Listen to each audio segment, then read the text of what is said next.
Olá!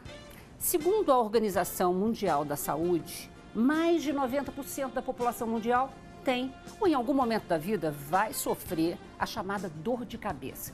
Para esclarecer esse assunto para a gente, saber até sintomas de alerta, para a gente saber o momento adequado da gente procurar ajuda médica, em vez de tomar um remedinho e achar que essa dor é normal, eu trouxe para conversar comigo hoje aqui no estúdio o médico neurologista clínico, Dr. Getúlio Rabelo, Daré Rabelo, da Academia Brasileira de Neurologia. Olá, doutor. Prazer em tê-lo aqui. Igualmente. Quer dizer que dor de cabeça é realmente assim tão comum? É muito comum, né? Existem uma série de estudos que falam, não, 97% da população tem em algum momento da vida dor de cabeça. Eu, pessoalmente, acho que estão errados. Eu acho que, na verdade, 100% da população, em algum momento, tem uma dor de cabeça. Por quê? Porque dor de cabeça, cefaleia, né, o termo médico, vamos dizer assim, é qualquer dor que o indivíduo aponte do pescoço para cima. Então, se ele tem uma dor aqui, se ele tem uma dor aqui, se ele tem uma dor de dente, é um tipo de dor de cabeça. E que criança não tem dor de cabeça quando o dente de leite sai? Não existe, né? Portanto, 100% da população, em algum momento da vida, tem dor de cabeça. A mais frequente é essa dor de cabeça que a gente, confesso que eu também, já me automediquei algumas vezes, né? Puxa vida, acordei mal hoje, dormi meio errado, meio torta, uma dor de cabeça, preciso de trabalhar, lá vai um analgésico. É assim mesmo? Como é que... Na verdade é assim, existem dezenas de causas. É importante entender que dor de cabeça, cefaleia, não é um sintoma. Então, todo sintoma em medicina aponta para um problema X, Y, Z. Existem dois grandes grupos de dores de cabeça. Existem as chamadas dores primárias, cefaleias primárias, que são aquelas no qual a dor é a doença. Okay. E dessas, eu diria que as duas mais importantes são a chamada cefaleia do tipo tensional e a cefaleia enxaqueca, ou migrânia, como muitas vezes é chamada também. A tensional, perdão, doutor, a tensional é essa, por exemplo? É curioso. Que eu acabei de citar. Exatamente. A cefaleia do tipo tensional é aquela cefaleia normalmente leve, em aperto, pega os dois lados, às vezes quando você não dorme bem, às vezes quando você dorme torto, né? Às vezes quando você fica um pouco tenso. É a dor que as pessoas vão ao consultório médico, ou não vão, né, frequentemente, e quando vão, falam para o médico, não, doutor, eu tenho uma dor normal. Ué, mas dor é normal? Eu acho que não. As pessoas chamam normal, dor normal. É a chamada cefaleia do tipo tensional. A enxaqueca, por outro lado, é uma dor mais intensa e muitas vezes a pessoa acaba realmente procurando assistência médica. O segundo grupo de dores de cabeça são as chamadas dores secundárias. Que são aquelas no qual a pessoa realmente ela fica preocupada. Toda pessoa que tem dor de cabeça, quando ela é mais forte, ela já acha que tem alguma coisa muito grave, um tumor na cabeça, um aneurisma, uma meningite. Então, são as chamadas cefaleias secundárias.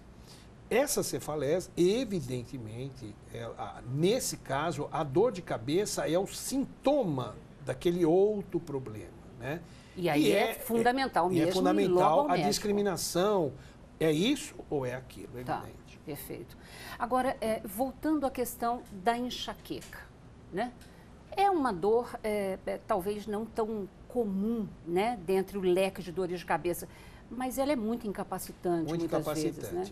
A enxaqueca, não, ela não é tão incomum, não. Por exemplo, quantos por cento das pessoas têm enxaqueca? As mulheres são premiadas nesse aspecto, ganham fácil. Os estudos mostram, alguns estudos mostram entre 20% a 25% das mulheres têm, em algum momento da vida, períodos com enxaqueca. Os homens têm menos, na faixa mais ou menos de 5% a 8% dos homens. Enxaqueca pode ocorrer em determinados períodos da vida e depois sumir? Com certeza, com certeza. Na verdade, por exemplo, especificamente na mulher, a enxaqueca normalmente começa no período da menarca, da primeira menstruação, e ela se estende normalmente até a menopausa. Não que não possa ocorrer posteriormente à menopausa, Mas geralmente a maior parte das mulheres, quando encerram-se os ciclos hormonais, a mulher melhora muito. Porque existe uma forte relação entre enxaqueca e ciclos hormonais. Né? Ah, isso que eu ia perguntar. Com certeza. Agora, eu já entrevistei determinadas pessoas, pacientes, vou chamar assim, que falam, nossa, relata uma enxaqueca, né, crônica, de difícil controle. Isso existe de fato? Existe. Veja, a enxaqueca, ela normalmente, né, ela é uma doença episódica. Ou seja, você não tem nada, absolutamente nada, aí você passa um estresse, a mulher tem a menstruação no período menstrual, perimenstrual, algum alimento, né? Mas o mais comum, não dorme direito, algum problema, isso deflagra um tipo de dor de cabeça caracterizado geralmente por uma dor forte, muitas vezes pegando metade apenas da cabeça, ou à direita ou à esquerda, latejante, acompanhada de náuseas, vômitos, a pessoa vai para um lugar escuro porque a luz atrapalha, o barulho atrapalha, o cheiro atrapalha. E é importante eu falar isso, porque eu já ouvi gente falando assim, isso aí é uma frescura, imagina, não é? Com certeza, esse é o problema. E algumas vezes, não é em todo mundo, mas um certo percentual, mais ou menos uns 20, 25% das pessoas, a pessoa tem fenômenos neurológicos bem claros. O mais comum são transtornos visuais, em que ela enxerga uns risquinhos assim brilhantes na frente do campo visual, e muitas vezes isso chama aura. Tá. Aura enxaquecosa. Isso precede a crise de dor de cabeça. Isso dura geralmente algumas horas, eventualmente alguns dias e some. A enxaqueca é isso. É uma doença episódica, mas algumas pessoas, geralmente por alguns fatores, essa doença que ocorre episodicamente, ela começa a ocorrer cada 2 dias, cada 3 dias, e vai diminuir. Chega uma hora que ela tem praticamente dor todo dia. Então, qualidade de vida vai para o buraco, vai né? Pro buraco. Isso a gente denomina enxaqueca crônica. Quer dizer, o que é enxaqueca crônica? É aquela em que mais de 15 dias por mês a pessoa apresenta dor. Tem como tratar? Controlar? Com certeza, com certeza. A primeira coisa muito importante é não evitar os fatores que levam... Porque, veja, a enxaqueca é uma doença genética. Você nasce com carimbo. Tá. Você nasce carimbado. Eu tenho enxaqueca. Eu também. Então, não tem jeito. Você nasce carimbado. Agora, você tem que evitar os fatores que transformam essa doença episódica numa doença crônica. Quais são esses fatores? Primeiro, abuso de analgésicos. Então, a pessoa que começa a tomar, tem a bolsa, 45 comprimidos lá e toda hora vai lá no comprimido. Tem que evitar. Procura o médico. Se ela começa a usar muito comprimido, procura o médico. Segundo lugar, abuso de cafeína. Isso é estranho porque a maior parte dos remédios para enxaqueca contém cafeína na fórmula. Mas, quando você toma muita cafeína, você vai criando um efeito chamado tolerância à dependência. Ou seja, aquilo facilita a dor. Tanto que tem muita gente que fala, não, se eu não tomar 10 cafezinhos por dia, eu tenho dor de cabeça. A solução não é continuar os 10 cafezinhos, é dar uma ajeitada nisso. Entendi. Transtorno do sono, quer dizer, a insônia, né, é um fator importante. Pessoas que dormem mal costumam aumentar a frequência da dor de cabeça. Obesidade. A obesidade, aparentemente, há uma forte relação entre obesidade e enxaqueca crônica. Mas o fator mais importante na minha concepção, qual é? É psicopatologia, ou seja, ansiedade, depressão, fobia. Quer dizer, quando a pessoa apresenta a sua enxaqueca associada principalmente com ansiedade e depressão, isso alavanca a enxaqueca, que passa de uma situação eventual para uma situação contínua ou quase contínua. Bom, e aí então, este é o momento de ir para um especialista. Claro. E aí você tem que tratar. Então, se você... Por isso que eu estou falando, você tem que evitar isso. Então, se você tem um transtorno de ansiedade, uma depressão, um transtorno do sono, e você começa a notar que a sua enxaqueca está piorando, você tem que tratar esses fatores para evitar que a enxaqueca se torne crônica a esse ponto. Exatamente. Porque alija do processo, a pessoa para de estudar, para de trabalhar, quer dizer, como é que com essa dor, né, a pessoa consegue manter as atividades normais? Não consegue. É praticamente impossível, isso que você tocou é muito importante, porque como a pessoa não tem nada, quer dizer, a pessoa está com dor, mas você olha, ela não está normal, né? Uhum. É muito interpretada assim como, isso não é nada, você está exagerando. Então a pessoa começa a se sentir até meio humilhada, né? Uhum. Por esse comportamento das outras pessoas, né? E o estudo científico mostra, né, o absenteísmo levado aí por essa existem questão, estudos né? assim, existem estudos no Brasil, existem estudos americanos, até calculando o prejuízo econômico para a sociedade do absenteísmo, por exemplo. Não é só o que esse indivíduo gasta no pronto-socorro, de remédio, de assistência médica, não. O fato dele não ir ao trabalho, o quanto isso diminui a sua produtividade. Né? Agora, é muito interessante também crianças. Às vezes as pessoas acham que criança, adolescente, não tem uma dor de cabeça a ponto de os pais se preocuparem para ir tratar, para ir buscar uma ajuda médica. Verdade. Dá para se fazer um alerta sobre isso? Não, lógico, com certeza. Em primeiro lugar, não é infrequente criança com dor de cabeça. Segundo lugar, curiosamente, quando a criança tem dor de cabeça e a mãe procura o pediatra, de maneira geral, a mãe está preocupada com coisas estapafúrdias, vamos dizer assim, tumores na cabeça, meningites, etc. Evidente que isso pode estar acontecendo, mas a maior parte das crianças que têm dor de cabeça tem dores primárias, ou seja, ou enxaqueca mesmo, ou cefaleia do tipo tensional. Nesse aspecto, os homens disparam na frente em relação às mulheres. Quer dizer, a enxaqueca no homem começa geralmente bem mais cedo que na mulher. Enquanto na mulher a enxaqueca começa, por exemplo, na adolescência, na primeira menstruação, na menarca, no homem começa antes. Né? Não, é muito comum. Agora, quem procurar, doutor? Bom, a gente, previamente ao programa, a gente estava discutindo, né? Eu sou um médico, assim, meio old fashion, vamos dizer assim, velho estilo.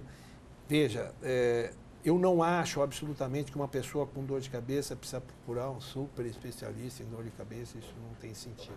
Na verdade, a dor de cabeça é um sintoma tão comum na população, né? Dor de cabeça, hipertensão arterial, são problemas tão comuns na população e todo médico tem, na minha concepção, espero que sim, totais condições de bem atender as pessoas. Quer dizer, então, quando você tem uma dor de cabeça, procure o seu médico, né? A mulher, geralmente, o ginecologista é o primeiro foco e a maior parte dos ginecologistas tem reais condições de dar um bom atendimento. Evidentemente, quando a intensidade da dor, a frequência da dor começa a aumentar, então muitas vezes o próprio colega, o próprio ginecologista, o próprio clínico encaminha ou para um neurologista, normalmente acaba sendo um neurologista mesmo, que acaba tentando solucionar o problema. Né? Há sempre esse escalonamento de atendimento que é fundamental, principalmente no saúde, sistema de saúde pública que nós temos. Né?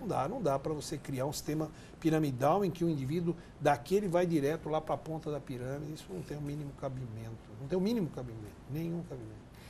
Bom, a gente está caminhando aí, né, para o nosso desfecho do programa, muita coisa para a gente conversar ainda, mas vamos tentar esclarecer um pouquinho a população sobre a questão das medicações, porque, afinal de contas, a gente abusa da automedicação, né? Uma dor de cabeça comum, a gente costuma ir lá na farmácia, compra um analgésico e sai administrando. É assim mesmo?